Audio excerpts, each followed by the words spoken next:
Good morning, everybody.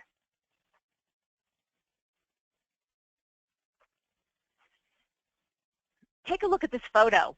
And now you may wonder why we're launching a webinar about legal sales and service with a photo of a U.S. battleship. But we'll answer that question as we recap the 13th annual RainDance conference, which was put on by the Legal Sales and Service Organization, or as we call it, LSSO. My name's Sharon Berman, and my company's Verve Marketing and Public Relations. We create the visibility and credibility that fuel revenue growth. And thanks very much for listening this morning. Legal Sales and Service. The LSSO group, Legal Sales and Service Organization, was founded in 2003. Now in 2003, legal marketing had already been chugging along for quite a few years.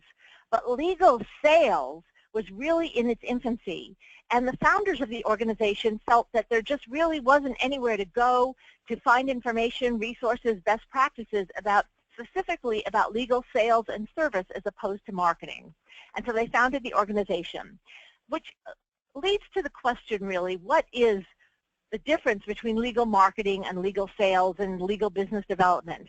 Well, a lot of the terms are used interchangeably all of the time, but technically, legal marketing is sort of that's everything you're doing to create the opportunity for you to sell. It's the red carpet you're rolling out in front of yourself or your firm that lets people know who you are, what you do, what your expertise is, when they should call you. It's everything you do to get somebody to pick up the phone or email you and say, it's time to talk. That's the marketing aspect. The legal sales, or you could call it legal business development, which is, call it a euphemism sometimes for legal sales, is when you're one-on-one. It is when you are selling. And sometimes you'll hear the example that legal marketing is the one-to-many. It's the firm or you marketing to many, whereas sales is the one-to-one. So that's really the difference.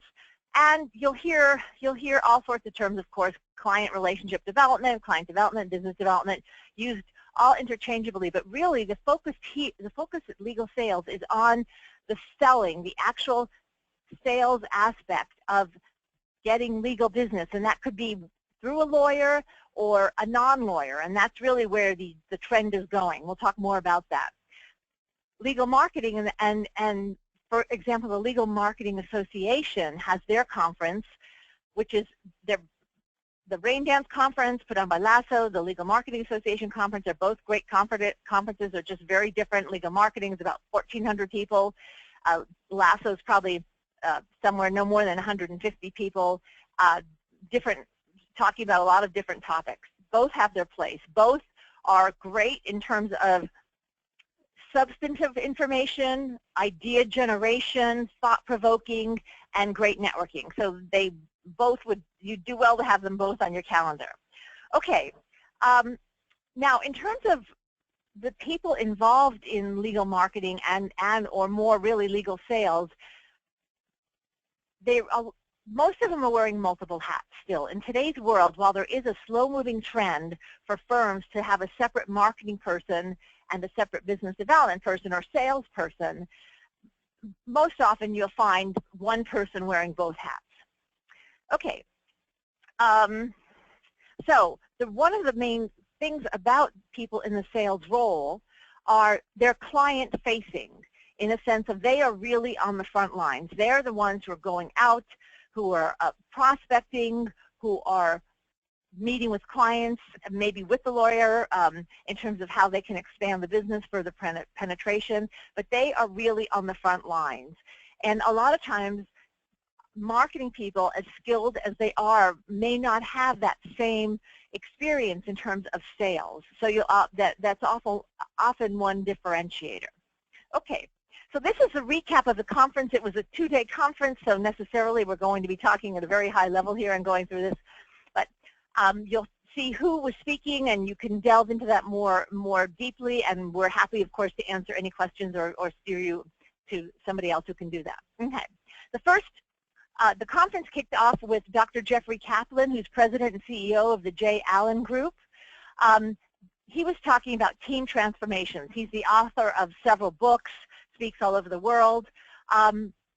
And he talked about the fact that lawyers, in many ways, have an advantage when it comes to the selling process. They have an advantage because, for the most part, they don't have big marketing departments. They don't have what he was comparing it to, let's say, a corporate marketing department where you have, you know, a marketing department, you have a sales team, and you have account executives. Because the lawyer is usually most often the salesperson, even if there is another business development person, they are the one who, the lawyer is really doing the selling. Therefore, what they are doing is probably the purest form of selling and business development, and that is the advantage, that they own the whole sales cycle. They are the ones who are generating perhaps the lead. They're the ones who have to develop the relationship. They are the ones who have to, once they get the business, keep the client happy and expand the business. So they own that whole sales cycle, and in many ways that can be an advantage. He also talked about the fact that people who are the most successful in the research that they have done, people who are the most successful, are those who are very, very specific in terms of expressing what they want. First, what they do is they say, who do I know who is where I want to be in 5 years? And they identify those people. And then they say, how do I develop relationships with those people so that I can learn from what they're doing, so perhaps we can develop a mutually beneficial relationship. But they identify those people and they build relationships with them, and they are also very specific in what they want in terms of, I don't just want more business, I want this kind of business, I want this, you know, it should look like this, it should be like that. And that's just not with the people who are sort of indirectly mentoring them, but also just in terms of pursuing whatever they want. Talked about the fact that today selling is a team sport. It's the business development professionals working with the lawyers, working with marketing. So it's how do you build this team? And a lot of it are not to take away from anything, but if there are ideas and concepts that we've all heard before, they are all great to hear again. There are good reminders in terms of how do you build a team, what makes a good cohesive team, that sort of thing. One key point he did mention, and this is such a good reminder because sometimes I forget this, is that we should use the client's terms in terms of if they call it the client development meeting, that's instead of a marketing meeting, we need to call it a client development meeting, or whatever kind of term they're using. If they're calling it, you know, Arthur Anderson used to have a term, and it's a fairly common term, SALT, state and local use, state and local tax, excuse me. And sometimes other people would call it different things, but if you're using whatever the acronym or whatever the lingo is that the client is using, you're going to build that contributes to building a stronger relationship. May seem a little obvious, but it was a good reminder. Okay, so it was a good way to kick off this conference. All right. Next was Jennifer Johnson-Scalzi, who's president of J. Johnson Executive Search, moderated a panel of Jeff Barron, who's from PricewaterhouseCoopers, and Rebecca Minahane, who's director of marketing operations at Latham. And this applies to, when we say, first of all, RFPs, requests for proposals, what is your firm's state of readiness? RFPs very often, it's larger firms who may be responding to these RFPs, but what they were talking about really related to anybody, any size law firm. And that is, how do we manage all the information that comes in today? I'm sure you've all been in the situation where you're selling, you're working on a pitch, whether it's a formal pitch or whatever kind of pitch, and you're running around, I know we did something in the education space 5 years ago. Who knows anything about it? Where is it? What did we do? That sort of thing. You're trying to put your bona fides together. And so this is really, how do you manage that? And one of the surprising things was that even Rebecca from Latham said, look, we are all still figuring it out. Everybody talked about a different way in terms of what the process is when an RFP comes in, or any kind of sales request that needs to be addressed in terms of pitching new business. You have to develop your process, and there is no one answer to that.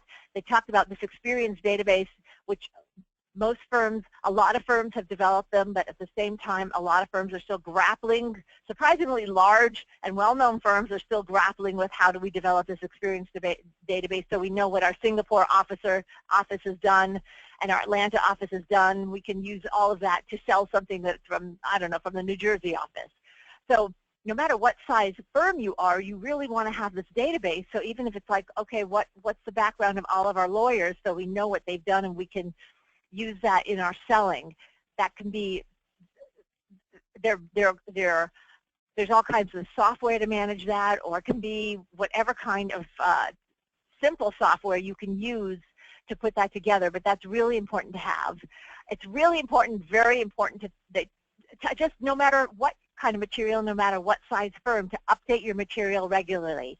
Your statistics, your bios, your experience, you want to make sure that you keep it fresh. You want to make sure that it's always something that you can just pull out of the shelf, pull off the shelf right away. So to be updating that material regularly really applies to no matter what size firm you are. And they talked about how marketing and business development adds value to the process of responding to a proposal or putting together some sort of presentation for business in terms of marketing. Because lawyers are busy doing the lawyering, marketing has the time to really focus on what the questions really are, what the request for proposal is asking for, to really parse it, to really be able to communicate to the stakeholders, hey, they've really hammered on this 5 times. We really need to make sure that we address this, and so that it's not glossed over. Also, looking at how they are the ones who can be talking to procurement, because procurement, especially in the corporate world, is taking over a lot of the legal selling process in terms of vetting the people who are proposing. So it's marketing and business development who really have the time to, not that they're sitting around doing nothing, I don't mean that, but they also have, it's more on their plate to be really exploring the proposal and how the firm can really respond and differentiate itself. Okay. All right. Now, is your client cheating on you? Now, this was Brad Messerich from Thomson Reuters and Marissa Floriani also from Thomson Reuters. This was really a case of using data and to analyzing the data and making a case in order to substantiate why your firm should get more business. And the client was Verizon. This had to do with a large firm, they didn't name the firm, who already had some of Verizon's patent litigation business. They got a new business development chief who really felt that the law firm, was not getting their share of the patent litigation business. They worked with Thomson Reuters to do some data analysis, and they found that, yeah, they were getting, a couple cases a year, but there was a lot more out there which they weren't getting.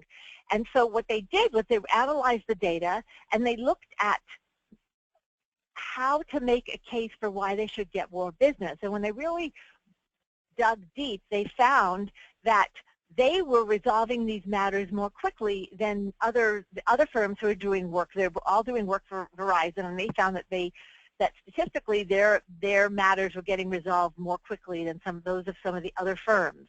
So that was one thing they found, and which really helped them make a case. And the other thing is they used data and looked at both their customer relationship management system as well as what Thomson Reuters could provide to see who they knew and how they could further penetrate Verizon via relationships. And so they identified people, they worked those relationships, and between making a case for themselves and building these relationships, they were able to increase the number of matters they were getting in terms of patent litigation from 2 to 3 matters annually to an average of 10 matters annually. So it was really a case of, there's so much data out there, how do we use it to make it work for us? Okay, Craig Brown gave a very interesting presentation on stories and how to use stories to telling stories, using the power of stories to sell. Now, our lives are made of stories.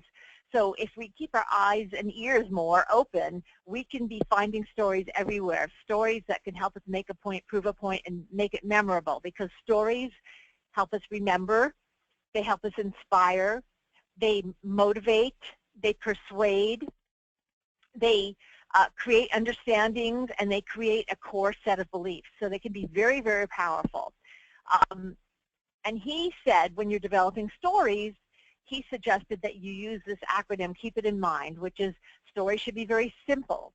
They should be very honest and genuine. They should be emotional. They should evoke emotion. That's what's going to create the power. And they should be directed in terms of you want it. There should be a purpose. Why are you telling the story? So now we're back to our battleship here. And the battleship, in terms of what he was telling, he gave us a story about this battleship. And it was a transcript from a conversation that took place in 1999 between this U.S. battleship and Canadian authorities. And 1995. And the Americans say, please divert your course 15 degrees to the north to avoid a collision. They're talking to the Canadians. And the Canadians say, we recommend you divert your course 15 degrees to the south to avoid a collision. And the Americans say, this is the captain of a U.S. Navy ship. I say again, divert your course.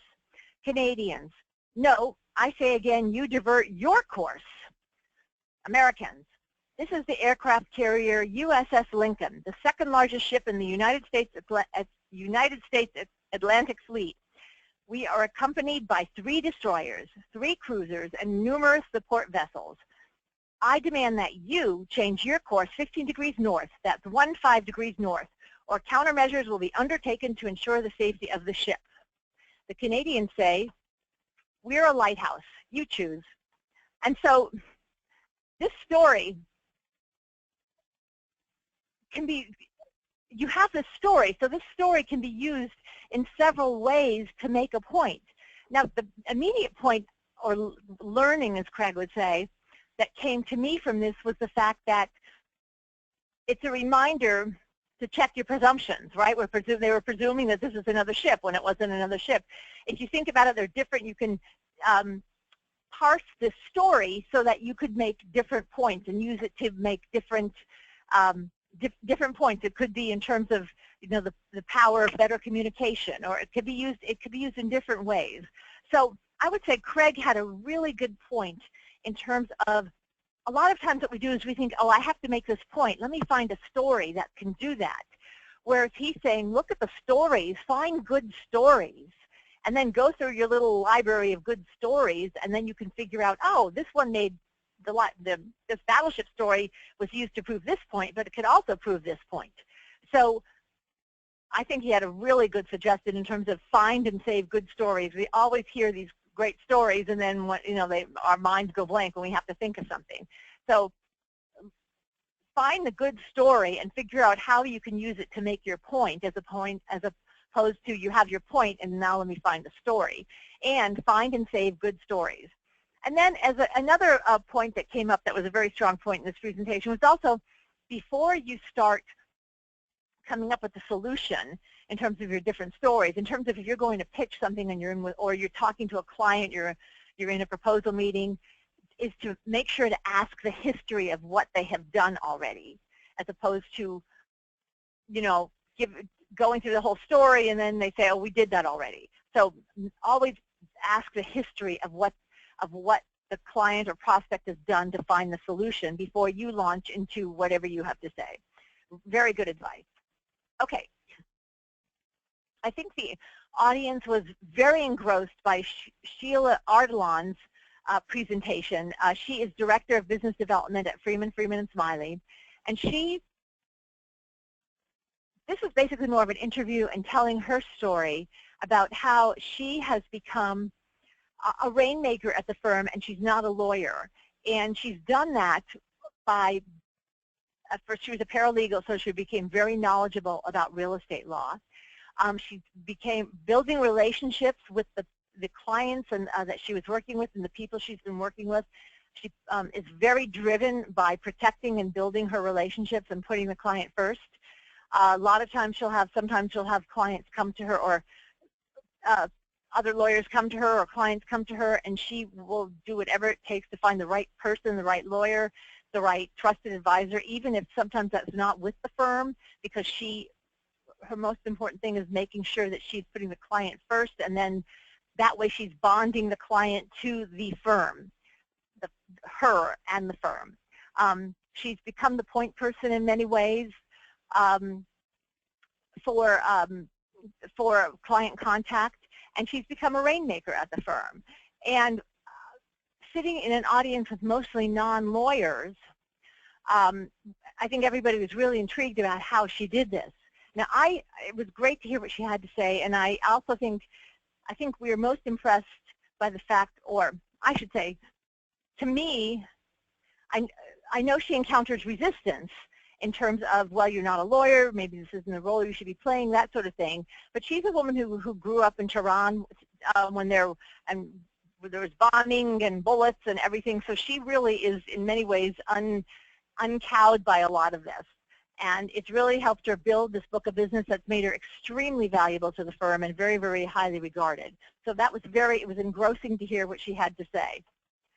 Okay, we're pleased that we sponsored for the second year in a row the Legal Sales and Service Awards for the top sales team, top sales executive, and this year we even had an international submission. These are submissions talking about different programs that firms and business development teams have put together in terms of working with lawyers to drive more business and more revenue, and have been very successful. And they've all had several characteristics. The Karen Corse and Hempelman, BMA, which is a Brazilian firm, and Allen Matkins were the winners this year. They're all client-facing in terms of, this was about how do we interface more with our current clients, prospects, and referral sources. And these were, they were all measured in terms of the numbers, not so much, they all increased revenue, and that's of course the bottom line, literally and figuratively, but they all measured action. They measured how many more meetings we've had, how many more lunches, how many more opportunities have we had because of this program that we've put together. They were also there was a time frame. They would have I have gamification here. If you don't know what gamification is something that's been around forever that we now have a word for, and that's a contest. You know, who can win? Who can win by having the most meetings? Of course, who can win by bringing the most business? But who can win by being out there more? That sort of thing. And you're igniting a lawyer's competitive drive, which just seems to go with the territory. So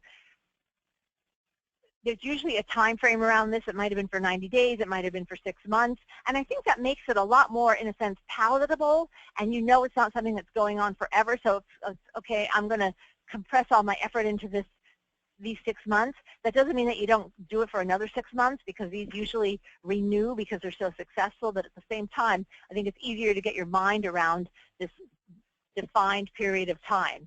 And they all have accountability in terms of somebody's doing tracking. In terms of, let's say, BMA, for example, you know, the lawyers had to turn their expense reports into the head of business development, and this person was the one who would decide, well, this qualified or this didn't qualify.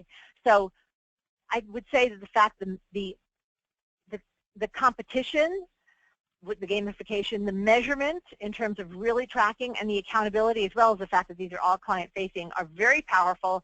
And these are really impressive programs that were put together, impressive not just in their complexity, and it takes a really intense effort in terms of the marketing and business development departments, who have to do a lot of coaching, cajoling, explaining in terms of why you want to do this, what the lawyer is going to get out of it. So in many ways, it's an intense effort on their part of persistence and patience that really pays off for the firm. Okay, David Ackert, who's president of Ackert Inc., talked about using technology to enhance business development training. And his firm has done a survey where they found, surveying heads of marketing and business development at law firms, he's found that their biggest challenges are the lack of accountability, lack of priority for business development, compensation structures are often not aligned with business development programs, and there's a lack of follow-up on key relationships by business development, by lawyers in terms of their business development. And he's developed several software pieces. One is Practice Pipeline and Practice Boomers, which are online business development training modules that are very effective in terms of working with lawyers, teaching lawyers how to develop business, explaining to them what's important, and because it's an ongoing sort of module, it stays with them. It's not something they're going to forget. It's technology that's very easy to use, and there's been, across the board, about a 32% increase in business development action and initiatives when firms have used this. So it's definitely worth something to explore. Okay, defining the evolving sales function in law firms. Catherine Zinn, who is Chief Client Officer at Oric, has extensive experience in terms of legal sales and service as opposed to legal marketing. She has held that position, but for the last more than a decade, she's been more involved in really frontline legal sales. She talked about the evolution of the sales executive and how, as I had mentioned before, the trend is slowly moving to the separation of marketing and business development, especially in larger law firms where you have two different people as opposed to one. And this is a person who usually, this position in most firms will interact with clients, prospects, and referral sources. They talked about in this session, they talked about people, of course, who are curious how much is somebody making. And in general, they talked about the fact that it's a high base with a bonus of 20 to 40% of salary, depending on your results. Separating marketing from business development. One of the key things here was that there's a balance between avoiding resentment between marketing, sales, and the attorney. For example, sales often, if there is a sales department and a marketing department, the sales department will often get a lot more visibility because it's sort of tied more to the end result. You know, you went out and you met this person and we brought in business. It might have been marketing who'd been, you know, sending them pieces of information, or the website that was fabulous and was instrumental in getting somebody to pick up the phone, or that sort of thing. But marketing might be less visible.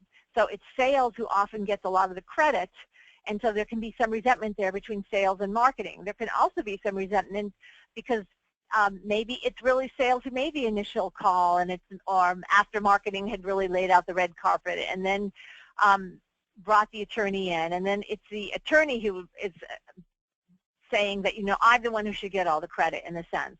So it's a pipeline that doesn't have any definitive start and end, and there can sometimes be resentment. So it's really incumbent on the head of business development to make sure that they're not separate classes, to make sure that everybody gets the same amount of credit, or at least gets their day in the spotlight, and that you're building this team.